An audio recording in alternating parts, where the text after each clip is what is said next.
नमस्कार दोस्तों, वीर जी के स्टडी में आपका स्वागत है। हम आपके लिए लेकर आए हैं पॉलिटी के 50 इम्पोर्टेंट क्वेश्चन जिसमें जो आपको पेपर में कहीं न कहीं देखने को ज़रूर मिलेंगे। तो दोस्तों आइए शुरू करते हैं क्वेश्चन नंबर 1 से। राष्ट्रपति और उपराष्ट्रपति के निर्वाचन विवाद के मामलों को किसके द्वारा हल किया जा सकता है? तो उत्तर है भारत का उच्चतम न्यायालय। क्वेश्चन नंबर 2, भारत के जो संविधान सभा ने अंतिम रूप से संविधान को कब पारित किया था? तो दोस्तों इसका उत्तर हो जाएगा 26 नवंबर 1949 को। अब प्रश्न नंबर 3, भारत में पहली बार राष्ट्रीय आपातकाल की घोषणा कब हुई थी? दोस्तों इसका उत्तर हो जाएगा 26 अक्टूबर 1962 को। अब क्वेश्चन नंबर 4 की तरफ चलते हैं। तो क्वेश्चन नंबर 4 है कि संविधान सभा के स्थायी अध्यक्ष कौन थे? दोस्तों संविधान सभा के स्थायी अध्यक्ष थे हमारे पहले राष्ट्रपति श्री डॉक्टर राजेंद्र प्रसाद जी। तो दोस्तों आइए चलते हैं क्वेश्चन नंबर 5 की तरफ। जो आपका क्वेश्चन नंबर 5 है कि भारतीय संविधान के किस अनुच्छेद के तहत राष्ट्रपति को सर्वोच्च न्यायालय से परामर्श मांगने का अधिकार प्राप्त है? मतलब राष्ट्रपति को कौन सा वो अनुच्छेद है जिसके माध्यम से राष्ट्रपति सर्वोच्च न्यायालय से परामर्श मांग सकता है? तो दोस्तों अनुच्छेद 143 के तहत। अनुच्छेद 143 के तहत राष्ट्रपति सर्वोच्च न्यायालय से परामर्श मांग सकता है। अब क्वेश्चन नंबर 6, अनुच्छेद 368 संसद को कौन सी शक्ति प्रदान करता है? तो दोस्तों अनुच्छेद 368 संविधान संशोधन करने की शक्ति संसद को प्रदान करता है। 368 क्या करता है? संसद को संविधान में जो मतलब संशोधन वगैरह करना होता है वो 368 के तहत होता है। क्वेश्चन नंबर 7, संविधान में मूल कर्तव्यों को किस समिति की अनुशंसा के आधार पर शामिल किया गया था? दोस्तों इसका उत्तर हो जाएगा सरदार स्वर्ण सिंह समिति। सरदार स्वर्ण सिंह समिति के द्वारा इसे शामिल किया गया था मूल कर्तव्यों को। तो क्वेश्चन नंबर 8 देखते हैं। राष्ट्रपति अपना त्यागपत्र किसे सौंपता है? राष्ट्रपति अपना त्यागपत्र उपराष्ट्रपति को सौंपता है दोस्तों। क्वेश्चन नंबर 9, संघ लोक सेवा आयोग के अध्यक्ष एवं सदस्यों की नियुक्ति किसके द्वारा की जाती है? तो दोस्तों इसका उत्तर हो जाएगा राष्ट्रपति द्वारा। संघ लोक सेवा आयोग होता है दोस्तों आपका यूपीएससी। यूपीएससी आपका संघ लोक सेवा आयोग होता है। तो चलिए दोस्तों चलते हैं 10वें क्वेश्चन की तरफ।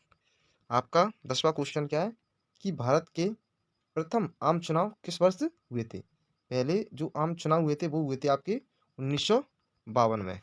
और आपका 11वां क्वेश्चन है कि भारत में सर्वप्रथम 2 अक्टूबर 1959 को पंचायती राज व्यवस्था का शुभारंभ कहाँ से हुआ था? दोस्तों जो पंचायती राज की बात करें उसकी शुरुआत 2 अक्टूबर 1959 को हुई थी। कहाँ से हुई थी 2 अक्टूबर 1959 को? नागौर जिला, जो कि नागौर राजस्थान में पड़ता है। नागौर से वहाँ से पंचायती राज व्यवस्था का शुभारंभ हुई थी। तो क्वेश्चन है आपका 12वें नंबर का, भारत में EVM electronic EVM electronic voting machine की पहली बार इस्तेमाल कब किया गया था?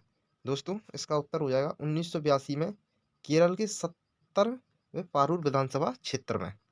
केरल के 70वें पारूल विधानसभा क्षेत्र में 1982 में। और क्वेश्चन नंबर 13 है, दल बदल से संबंधित कानून का उल्लेख किस अनुसूची में है? दोस्तों आपसे पूछा है कि कानून का दल बदल उल्लेख, दल बदल जो मतलब दल बदल है उससे संबंधित कानून का उल्लेख किस अनुसूची में है? तो दोस्तों इसका उत्तर हो जाएगा आपका 10वीं अनुसूची। 10वीं अनुसूची में दल बदल 10वीं अनुसूची में दल बदल कानून का उल्लेख है। दल बदल कानून का उल्लेख है। अब चलते हैं प्रश्न नंबर 14 की तरफ। सहकारी आयोग का संबंध किससे है? दोस्तों सहकारी आयोग का संबंध आपका किससे है? केंद्र राज्य से संबंधों से, केंद्र राज्य के संबंधों से। अब चलते हैं आपके प्रश्न नंबर 15 पर। राज्यसभा कब भंग की जा सकती है? राज्यसभा कब भंग की जा सकती है? राज्यसभा कभी भी भंग नहीं होती दोस्तों। क्या है इसका उत्तर कि राज्यसभा कब भंग की जा सकती है? उत्तर होगा कि राज्यसभा कभी भी भंग नहीं हो सकती। अब अगले क्वेश्चन पर चलते हैं, लोकसभा को कौन भंग कर सकता है? तो दोस्तों राज्यसभा तो कभी भंग नहीं होती, लेकिन लोकसभा को राष्ट्रपति होता है जो आपको वो उसे भंग कर सकता है। राष्ट्रपति लोकसभा को भंग कर सकता है। अब चलते हैं क्वेश्चन नंबर 17वीं तरफ। भारत की संविधान सभा जो भारतीय संविधान सभा के किसके अनुसार गठित की गई थी? भारत की संविधान सभा कैबिनेट मिशन योजना के तहत शुभारंभ किया गया था इसका। अब चलते हैं क्वेश्चन नंबर 18 की तरफ। भारतीय संविधान के किस संविधान संशोधन द्वारा प्रस्तावना में समाजवादी शब्द, धर्मनिरपेक्ष और अखंडता जोड़े गए थे?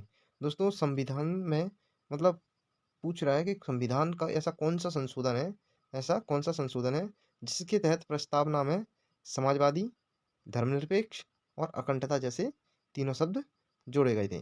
तो दोस्तों इसका उत्तर हो जाएगा 42वां संविधान संशोधन अधिनियम 1976 के द्वारा।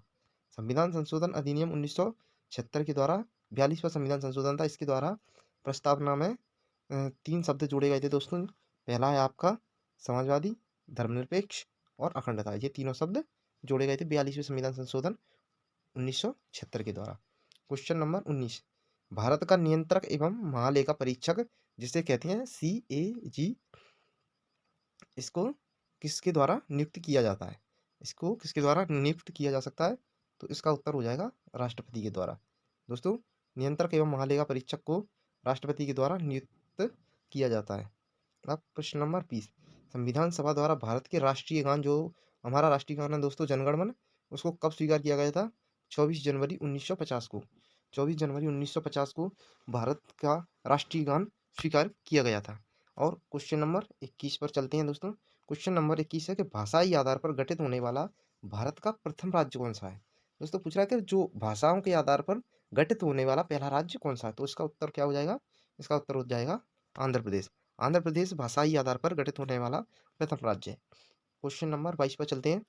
भारत में राष्ट्रपति किस अनुच्छेद के तहत देश में राष्ट्रीय आपात की घोषणा कर सकता, मतलब राष्ट्रीय आपात की घोषणा करता है राष्ट्रपति? वो कौन सा अनुच्छेद है? अनुच्छेद है 352। दोस्तों 352 के तहत राष्ट्रपति देश में राष्ट्रीय आपात की घोषणा कर सकता है। अब चलते हैं क्वेश्चन नंबर 23 पर। भारतीय संविधान के किस संविधान संशोधन के द्वारा प्रस्तावना में समाजवादी, धर्मनिरपेक्ष और अखंडता जोड़े गए थे? दोस्तों ये अभी थोड़ी देर पहले ही आपने क्वेश्चन किया है कि 42वें संविधान संशोधन अधिनियम 1976 के द्वारा संविधान में तीन शब्द जोड़े गए थे, समाजवादी, धर्मनिरपेक्ष और अखंडता। ये तीनों शब्द जोड़े गए थे। अब चलते हैं क्वेश्चन नंबर 24 की तरफ। भारत का नियंत्रक एवं महालेखा परीक्षक की नियुक्ति राष्ट्रपति के द्वारा होती है। ये भी हम अभी थोड़ी देर पहले कर चुके हैं, ये दो क्वेश्चन रिपीट हो चुके हैं।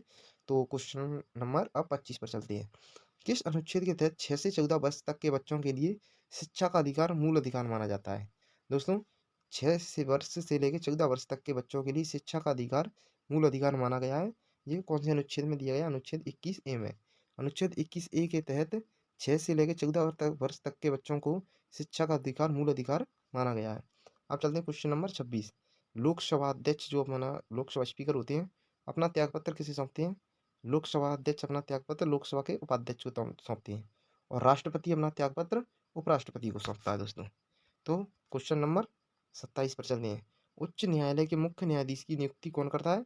तो उच्च न्यायालय का जो होता है उसमें मुख्य न्यायाधीश की नियुक्ति दोस्तों अपना राष्ट्रपति करते हैं। कौन करते हैं? राष्ट्रपति।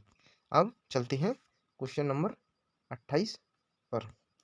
क्वेश्चन नंबर 28 क्या बोल रहा है कि संविधान का जो अनुच्छेद 40 है, संविधान का अनुच्छेद 40 राज्य को किसका निर्देश देता है? मतलब क्वेश्चन पूछ रहा है कि अनुच्छेद 40 है वो हमारे राज्य के किस चीज से संबंधित है? तो क्वेश्चन हो जाएगा इसका ग्राम पंचायत के संगठन का निर्देश। दोस्तों संविधान का अनुच्छेद 40 ग्राम पंचायत के संगठन के निर्देश को समझाता है। अब चलते हैं 29वें नंबर पर। किसी भी विधेयक को धन विधेयक होने का अंतिम निर्णय कौन देता है? जैसे दोस्तों कोई विधेयक है उसको पारित किया गया है, अब उसको धन विधेयक होने का जो अंतिम निर्णय कौन है, वो कौन देता है? अंतिम निर्णय देने वाला कौन है? दोस्तों धन विधेयक को बनाने के लिए जो विधेयक पारित किया जाता है, उस विधेयक को धन विधेयक बनाने के लिए अंतिम निर्णय हमारे लोकसभा अध्यक्ष, जो लोकसभा का स्पीकर होता है, वो देते हैं। लोकसभा अध्यक्ष धन विधेयक को अंतिम निर्णय प्रदान करते हैं। Question number 30। उपराष्ट्रपति के निर्वाचक मंडल में कौन कौन शामिल होते हैं? उपराष्ट्रपति के निर्वाचक मंडल में कौन कौन शामिल होते हैं? तो इसका उत्तर हो जाएगा राज्यसभा और लोकसभा के सदस्य। दोस्तों उपराष्ट्रपति के निर्वाचक मंडल में शामिल कौन होते हैं? राज्यसभा और लोकसभा के सदस्य। क्वेश्चन नंबर 31 कि संविधान सभा के अस्थायी अध्यक्ष कौन थे? संविधान सभा के अस्थायी अध्यक्ष कौन है? दोस्तों इसका उत्तर हो जाएगा सच्चिदानंद सिन्हा जी। दोस्तों संविधान सभा के अस्थायी अध्यक्ष तो सच्चिदानंद सिन्हा है और स्थायी अध्यक्ष कौन है आपके? राजेंद्र प्रसाद जी। कौन है? राजेंद्र प्रसाद जी। तो दोस्तों आप चलते हैं क्वेश्चन नंबर 32 की तरफ। तो 32वां क्वेश्चन आपको क्या कह रहा है कि वित्त आयोग के गठन का प्रावधान किस अनुच्छेद में है? जो वित्त आयोग है उसका गठन किया जाना है वो किस अनुच्छेद के तहत किया जाएगा?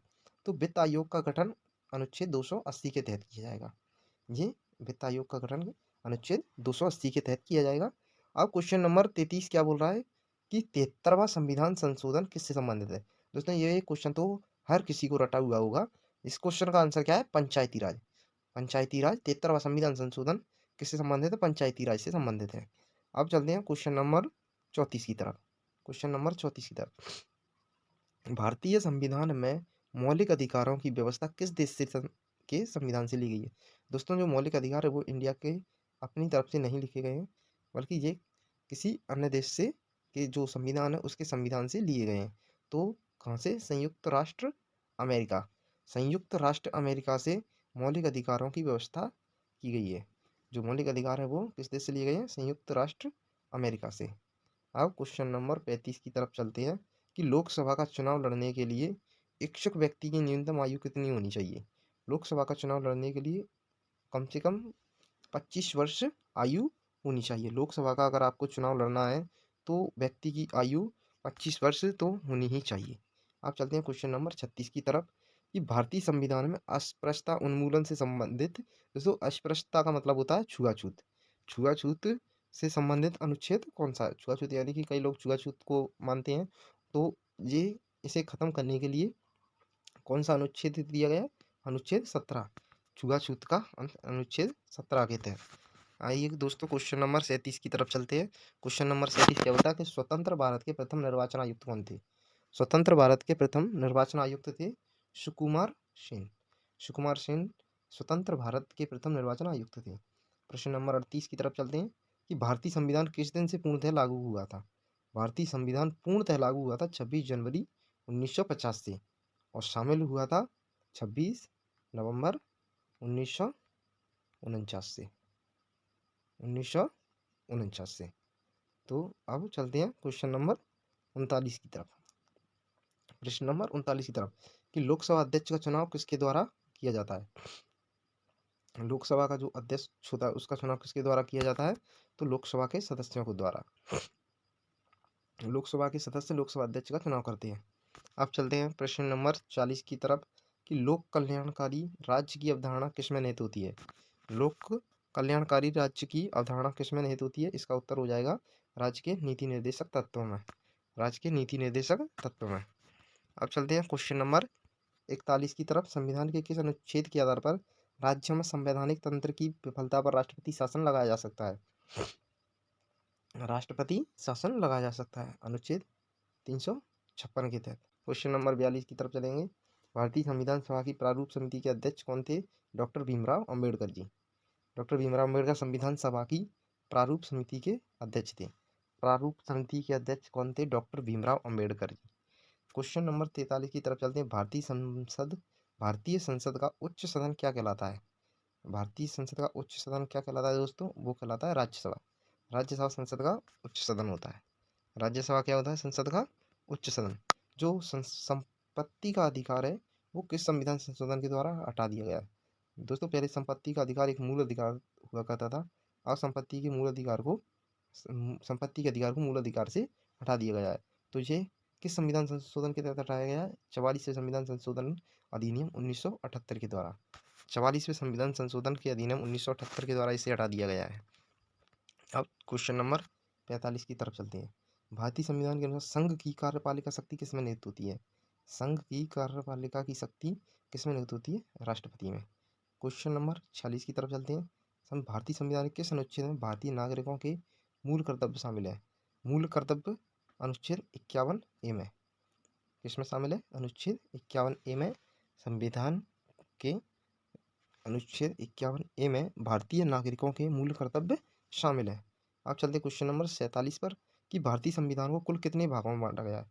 दोस्तों ये भी एक इंपॉर्टेंट क्वेश्चन है कि भारतीय संविधान को कुल कितने भागों में बांटा गया है? तो इसका उत्तर हो जाएगा 22 भागों में। 22 भागों में। क्वेश्चन नंबर 48 अब नीति आयोग का पदेन अध्यक्ष कौन होता है? नीति आयोग का पदेन अध्यक्ष होता है भारत का प्रधानमंत्री। भारत का प्रधानमंत्री।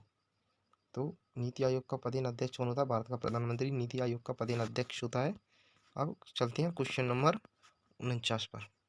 क्वेश्चन नंबर 49 क्या बोल रहा है कि भारत के संविधान में प्रथम संशोधन कब हुआ था? भारत के संविधान में पहला संशोधन हुआ था दोस्तों 1950 में। और अब इसी क्वेश्चन से चलते हैं अगले क्वेश्चन पर, क्वेश्चन नंबर 50। ये हमारी क्लास का सबसे अंतिम क्वेश्चन है। इसी से हमारी पॉलिटी के 50 इंपॉर्टेंट क्वेश्चन की क्लास खत्म हो जाएगी और फिर अगली वीडियो हम आपके लिए जल्दी लाएंगे। तो क्वेश्चन नंबर 50 है कि भारत के नियंत्रक एवं महालेखा परीक्षक की नियुक्ति का उल्लेख किस अनुच्छेद में है? भारत के नियंत्रक एवं महालेखा परीक्षक की नियुक्ति का उल्लेख है अनुच्छेद 348 सॉरी अनुच्छेद 148 में। अनुच्छेद 148 में नियंत्रक एवं महालेखा परीक्षक की नियुक्ति का उल्लेख किया गया है। तो दोस्तों अब ख़त्म करते हैं अपनी क्लास को। और अगर वीडियो आपको अच्छी लगे तो लाइक करें और सब्सक्राइब करें। दोस्तों लाइक और सब्सक्राइब ज़रूर करें और इम्पोर्टेंट टॉपिक के बारे में बताएं, जिसके लिए हम आपके लिए जल्दी से एक नई वीडियो ला सकें। इसलिए दोस्तों अब अलविदा लेते हैं। Thank you.